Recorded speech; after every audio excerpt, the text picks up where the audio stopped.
Hi, and welcome to Faith Talks, a series that discusses issues of faith, God, and life today. In today's program, we will look at the question, can faith beat depression? According to a recent report by the BBC, 4.7 million people in the UK suffer from depression. However, according to charities, this figure is just the tip of the iceberg, reflecting only those speaking to a GP about their depression. With me in the studio, I have Dr. Chidi Ngwaba, a practicing GP, and theology lecturer and counselor, Dr. Andreas Bochmann. Welcome to the studio. Thank you. Dr. Chidi, there is a lot of talk about I'm feeling depressed, I'm slightly off-colored, and oh, I'm so depressed. Yes. The word seems to be thrown around just irrespectively of a medical diagnosis. Yeah. Can you share with us what is depression from a medical perspective? Yes, you're right. It is overused, the word depression. True depression is when somebody is persistently low in mood, and it actually changes their outlook on life. It changes the way they look at themselves, it changes the way they look at their future, and it changes the way they actually treat themselves and those around us. For example, it can result in people not being able to sleep properly. One specific thing is usually early morning awakening. So you go to bed and you just can't sleep, or you wake up early, sweating, thinking about something. People don't take a general interest in their own bodies, so they don't eat well, their health deteriorates, they don't look good. And one of the worst things is they don't have a sense of a future. They don't see that there's anything in their future worth living for. And that's when you start to worry, that's when we start thinking about suicide.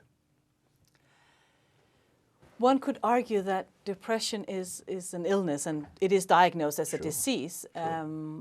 But Dr. Bochmann, is that something you come across depression in your work? Yes, a lot.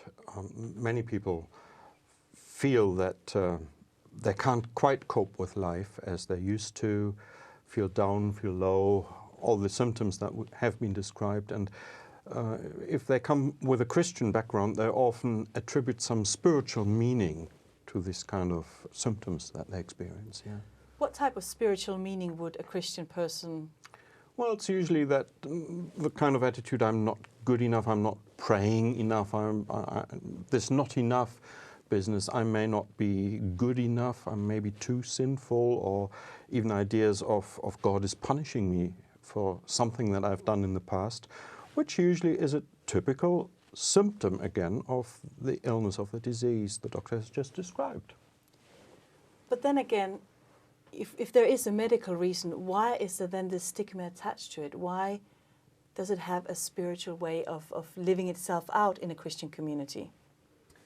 Well, it's, I would say for people coming through my door as a doctor, I'd say about 80%, no matter what the condition they come in with, is related to something psychological. Feelings of guilt, as you say, feelings of I'm inadequate, which can present themselves in chest pains, headaches, stomach pain, joint pain. Now, the problem is, if a person comes to me 2 or 3 times for the same problem after being treated, we then start to look a bit deeper, because they may not ever want to come to you to say, I'm depressed, but they'll come to you with a stomach problem. People are embarrassed about the idea that I may be depressed, I may have a mental illness. That's a major statement to say about somebody. So that's the last thing anybody would ever want to talk to you about. And that probably has to do with the fact that it's still quite ingrained that there is the body, and if you have a physical problem with your body somewhere, that's okay, but if it's a mental problem, it's kind of a different story. So we still often have this idea ingrained of the body here, the soul there, and the body is okay, but the soul, you never have a problem with that, which is unbiblical actually, but it's still there in their thinking. But why is it then that you come across so many Christians who would say, well, you can't be Christian and be depressed. You can't have faith and be depressed. Yes, I think that's just a lack of understanding. I mean, for example, I was talking to a psychiatrist just at the weekend. If you have a bereavement in your family, for somebody close, it is normal for you to be low in mood. Nobody's going to expect you to be celebrating. Now, the extent to which you stay like that, some people would start to say, well, are you feeling depressed or is this normal? And so people are a bit confused about what they actually have. And so it's important for people like counsellors and leaders to be able to differentiate between depression and normal sadness. But is depression not seen as a sign of weakness? Well, unfortunately, it is seen as a sign of weakness when it isn't. It's an illness which is well defined in the medical books, and we simply experience, and probably it's part of the symptom that we experience it as a weakness, as a lack of energy, lack of stamina, lack of faith, for instance. Yeah. But do we even know the cause of depression? Do we know what causes it? You know, there are many causes. There are many causes. For example, if somebody comes to me with depression, one of the first things we do, for most GPs, what they would do is say, look, before we talk about medication, let's look at your lifestyle. You know, if you are not getting enough rest, if you are under stress constantly, if you're not eating well, you're not exercising, those things can lead to a depressive state. So simply by reversing those, many people can be cured of depression. There are a group of people who cannot be just by that. But even those lifestyle problems can lead to depression. There are other reasons. There can be traumas in your past. There can be actual physical problems. You can have had a stroke that can lead to depression. So these are real illnesses with real symptoms. But are there, you alluded to before, Andreas, that there is some spiritual aspect as well of depression. Are there things in our churches that encourages depression or that maybe even makes people depressed? Well, that's quite a hot potato to ask that. Yes, indeed, I think that a misunderstanding of the gospel can indeed encourage a sense of inferiority, a sense of inadequacy, and therefore also depression is almost something that is required of you as a good Christian. You have to be sober, you have to be serious, and you shouldn't be too happy, you know. Don't laugh too much, don't smile too much. This is, at least in some Christian traditions, that is ingrained and has been enculturated so much that indeed it has a pull for people who are depressed, and they feel kind of at home in an environment where they are expected to be very serious and somber and in a dark mood, so to speak. And on top of that, the environment in our churches, we don't have the opportunity to share. I mean, I don't know how many times people have come to you in church and say, you know what, I'm depressed, I want to talk to you about it. It hardly ever happens. But we know that one of the cures for feeling low or depression is being able to share, being able to talk. Now, if in the church there is a stigma to that disease, nobody's ever going to confess to that. And that makes the problem an awful lot worse. Yes. When I talk to people who are suffering from clinical depression, one of the things they say is that they find church is a very hostile environment to actually share their concern. They are met with a lack of understanding, accusations that their faith is not strong, and if they prayed more, they wouldn't be depressed, or if they trusted God more, they wouldn't be depressed. Yeah, and that is true, and that feeds into that, the reason why people hide their depression or hide their feelings. But you know, I look at people like David, and I read his Psalms and how he used to feel to the point of death. You know, that's how he felt about his own life. But the great thing about David that can encourage me and anybody is that, you know, he voiced his feelings. He even wrote them down. You know what? That's actually quite a good way of getting out those inner demons, let's call them that, those inner demons, by writing them down, by expressing them. If you can't talk to someone, get them down on paper. It makes a difference. Yes. And God is able to stand our anger, to take our depression, to take our frustration. Sometimes depression is conceptualized as anger that turned inside, so it often is related to anger as well. So giving it to God, who is able to take it, I think is a good form of therapy. But I might want to add as well that the difficulty in church may be a defense mechanism. because if I would get too much in touch with the depression of the other person, I might be scared I am depressed a little bit as well, or it may be kind of contagious. You may catch depression. I might catch it, yeah. Yes, that would be very interesting to see how widely that can be spreading. Yeah. But I want to, also talk about, you talked about that kind of getting through depression, that there are some mechanisms as well that you felt with diet and lifestyle changes. But I also read that depression alters so much of your health, Yes. and your life and your ability to just get out of the bed in the morning, and it changes, from what you could have as future plans to what the reality is you have to deal with. Yeah. How is that true, or what do you say? It's definitely true. It affects your entire life, and actually, it's a vicious circle. And so, for example, if you're not eating well because you're depressed, that makes you feel even worse. You have less energy. And then on top of that, you start to feel anxious, so you start waking up in the morning, you have no energy because you're not sleeping. This all snowballs. And you get to a point where you feel, in your own world, life is not worth living. But actually, many of the factors have just been one on top of the other. And it's one of the most important things is to try and pick those bits apart. Make sure they are getting lots of nutrition, exercise, health, and whatever. Have someone to talk to. Take away those factors, and it's easier then to address the root cause of the depression, because there may be a trigger factor. But it can be. Would you agree that it can have a paralyzing effect? Yes. Across the board on your relationships, Definitely. your family, your career, your school, It's serious. across the board. And how do you deal with that? Yeah, I'm sorry. Andreas? Well, it does have an effect, but first of all, I think it's important to recognize it as to what it is, i.e. an illness, a disease, rather than spiritualizing it in a way where you're looking for what have I done wrong, for instance. Sort of people who are preoccupied with guilt in their lives have to learn this is a symptom of depression and not a cause of depression. So I wouldn't discuss guilt issues with somebody who is depressed. Rather, I would talk about health, and including a holistic view of the human being, where I don't differentiate between physical health and mental health. It belongs together and it interacts, as you demonstrated. If you don't eat well, you don't feel good. But I have to be a little bit hard on you two today. Please, yeah. You don't get depressed or get out of depression just by food. No, you're absolutely right. Food can make it worse. Yeah, or the lack of food. But Yeah, I thought that chocolate was the cure for everything. Oh yes, it is. Actually, it is. Yeah. All right, I won't disagree on air.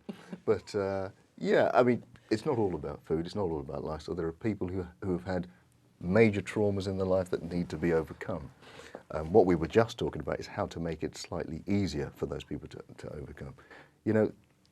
The evidence shows us that for people, especially when they're to the point of suicide, they need to be on medication. You do need to be on medication. The vast majority of people who are depressed probably don't need medication, but those people who are actually feeling suicidal, they should see their doctor. They should go onto medication. Don't think of it as a failing. It's actually going to save your life. But if I go on medication, if I'm depressed, then I don't trust God that He's going to heal me. Yeah, but that's a bit like saying if you have a heart attack,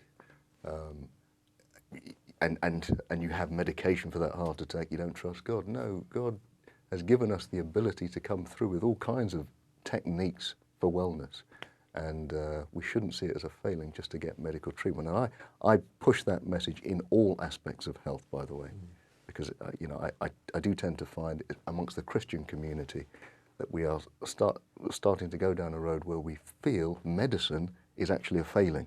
I have to do it myself or do it naturally. But we wouldn't do the same thing with physical issues like high blood pressure medication, or if you have diabetes, you take medication. And it shows to me that there still is this separation in our minds between physical and mental issues. But at the same time, this is what we have met in a lot of faith communities. Yeah. that if you take medication, it's a failure, particularly if it's a mental disability, because one thing is your broken leg, but some people will also say you shouldn't take painkiller during childbirth. Yes, sure. It tends to be mostly men who say that. I'm not sure why. But this whole issue of medication that you are raising, Chidi, is we have kind of a very ambiguous relationship with medication. On one hand, we'd be happy to take anything that's herbal. On another hand, we kind of mistrust the research that has gone into it. How do we balance those? Yeah, I find that incredibly dangerous, by the way, and I see many patients who have tried to go the herbal route for many different diseases, actually, physical, mental, whatever, and I see the end results of it, and we spend a lot of time reversing it. It's a miscomprehension of our faith. It's a miscomprehension of what medicine is. I always look at medicine as just like breaking your leg. If you break a leg, we put a plate on it, we allow the body to heal, and then we take the plate away. That's what we do with medication. Medication is there ultimately to save your life. You keep taking that medication until your body can heal itself. Then you can take the medication away. So it should never be considered as a failing. Well, why do you think, Andreas, that we've gotten to this place in our church communities where we feel that medication should be avoided at all cost? Is there a spiritual element of this? Well, I wonder myself, because I've been working in a hospital for many years, so it's not an issue for me, but apparently for many people it is. One thing is the failing, the other, I think it's a lack of understanding. Many people see depression as a spiritual issue, as a lack of faith, as a whatever, a lack, but not a physiological happening. I mean, the more we know about brain functioning, the more we can see actually what is happening exactly and what is triggering depression sort of on a mechanical basis in the brain. And if you talk about synapses that are not firing enough, and suddenly it makes a lot of sense. If you take medication, it helps to get the electrical current flowing again. So, but if we don't know that, we spiritualize, and we often do that with things we don't understand, we spiritualize easily. And I think that's where we need education as well. So you are actually saying also that there is a chemical imbalance in the brain Sure. that affects and we see causes. it more and more with modern technology. We can make it visible to some extent, yeah.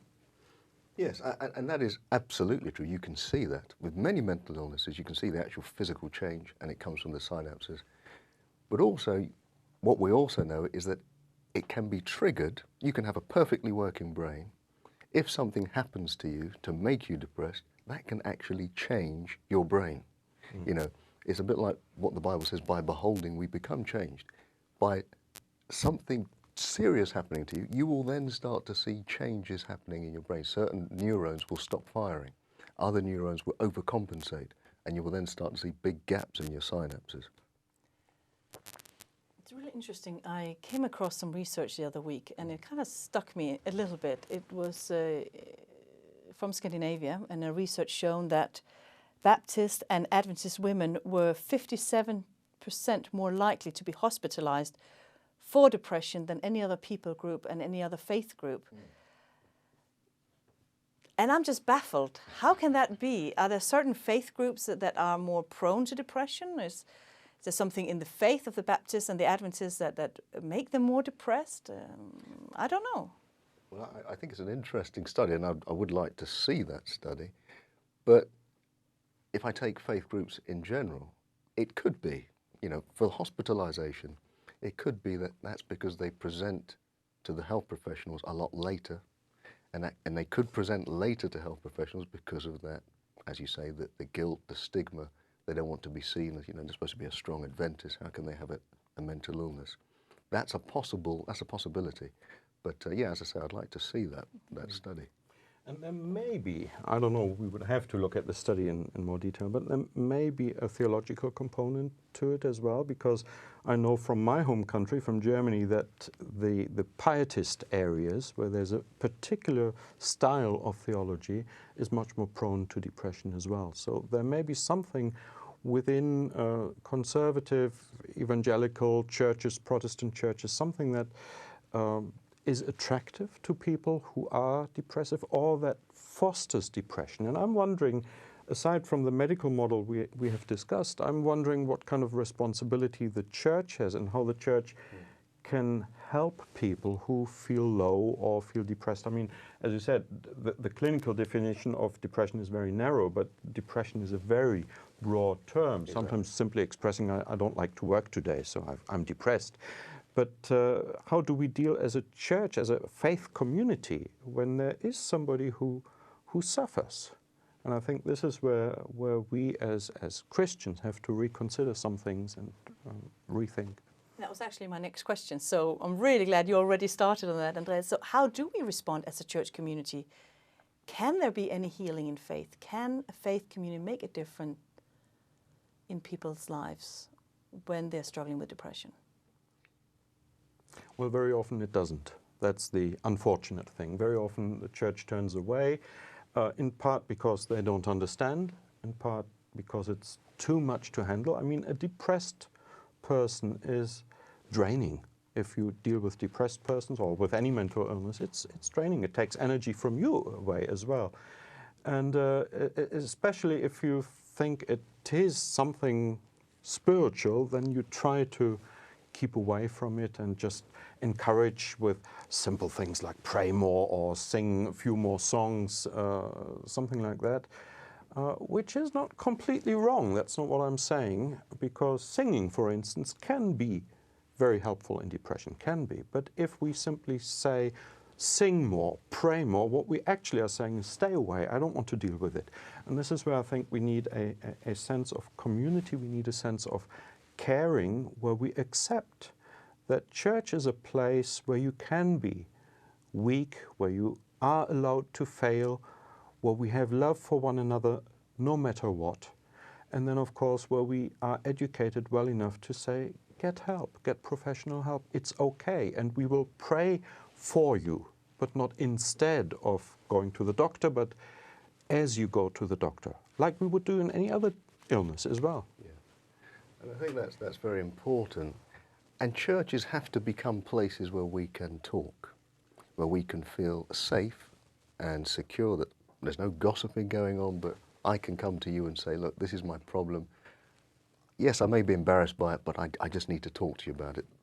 If churches become places like that, many of these illnesses can be cured. Yeah, absolutely cured. You know, in James 5:16 it says, confess your sins one to another that you may be healed. Not that you may be forgiven, but that you may be healed. So the problems I have cannot be overcome just by keeping it to myself and between me and God. Sometimes I need to talk to you about it if I'm going to get over that problem.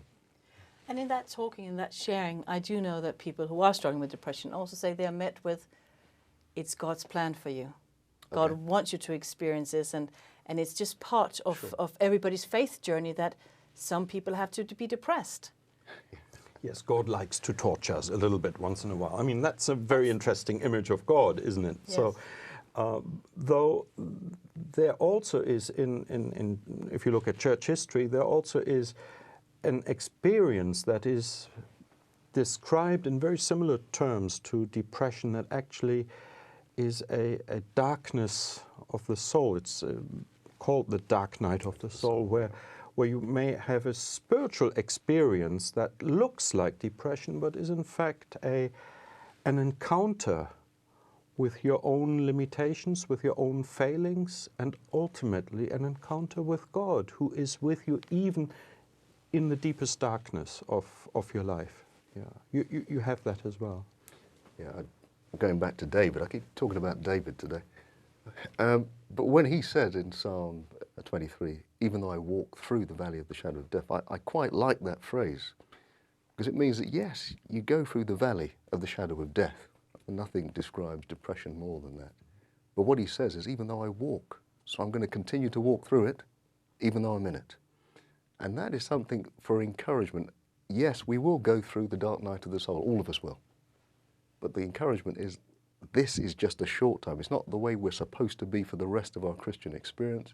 It is something we're going through, but there is light at the end of the tunnel. But how do you when you come across people who are depressed in the Yes. church, and you touched on that, Andreas, what is our response as a church? We're talking about a safe place. We're talking about a place where we can be open, but we're not there. We're too scared. Yes. And so how do we move as a faith community, but also as individual believers from that place into perhaps a more of a place of safety? I mean, I would say we've got to take it out of the church. I find having people around my home, people can be more relaxed and more open about what's going on. I can talk to them. We can't do all of these things in the church building on the Sabbath. Small groups where we can just be real with each other is a first step forward. And one of the things I like to talk to people about, especially if they're depressed, is what I tend to find with people who are depressed, they spend a lot of time thinking about themselves. Okay? There's a lot of focus on me and my future and my life and my pain. And one of the things I like to encourage people is, look, even when you're going through it, because we've all been through it, darkness, start thinking about others, start looking outwards rather than inwards. But for a church to get to the place where it can encourage people of that sort of illness, we have to really be in small, intimate groups where people feel safe and secure. It can't happen just in the big stage. I would just sort of add or modify, start thinking about others or outside of your own realm is not a command, it's a permission. Yes, It's not sort of putting another pressure on people. Sure, absolutely. Especially depressed, but it's liberating if you are able to think of others as well and serve them. I can tell you. I mean, I'll tell you a story. It's a very interesting story. I was in a GP practice the other day, and I had a guy who was depressed, and he's been coming to me for years. And he said, one thing he said to me, look, if my life was a board game, it wouldn't be snakes and ladders, it would be snakes and snakes. Now, when he said that, I just burst out laughing. I couldn't control myself. I was crying with laughter. And there's this guy just looking at me. After 2 minutes of full stop laughing, I thought he was going to run out and go and complain or something. But he said, Doctor, that's the first time I made anybody laugh. That's the first time I've been of any use to anybody. I'll see you next week. I feel better already. And that just struck home to me, you know. When somebody is depressed, rather than just thinking about themselves, sometimes it's important to do something for somebody else. That can sometimes break the cycle. So if somebody who's watching this program today is struggling with depression or has a family member or somebody they care about who's going through that, here at the closure of the program, what would your advice be? How would you sum up what we've talked about today, Chidi? Yeah, I would say the first thing is, if you have any of those symptoms of depression, seek medical help. Okay, go and see your GP. That GP should be able to provide you with several weeks of counselling, several weeks of advice. It may end in medication, but do not think that that medication is going to be for the rest of your life. It'll be for a short period of time. The other things we've talked about, look at things that could be influencing your mental state, your diet, your exercise levels, your stress levels at work, at home. But please make sure you go and see a doctor. It is not a weakness to see a doctor. We strongly need to encourage that, and we need to educate Christians, we need to educate churches that this is the proper thing to do and a good thing to do. Now, on the level of the church, I like that idea. We need to foster openness. Yes. We need to encourage this atmosphere. Bonhoeffer once wrote something like, you know, the church is a place of the saints, and woe if a sinner be found among them, something to that nature. And then he continues and says, but the church is the place where there are sinners. And if we go with that awareness, we are able to bear one another's burdens and help each other, rather than telling each other off for the problems that we have. So cultivating that, I think, is the task of the church, as well as doing some preventive work, because some forms of depression can be prevented, yes. So thank you to both of you for being here and discussing this topic today. And if you or if someone you know are struggling with depression, we do encourage you to seek professional help.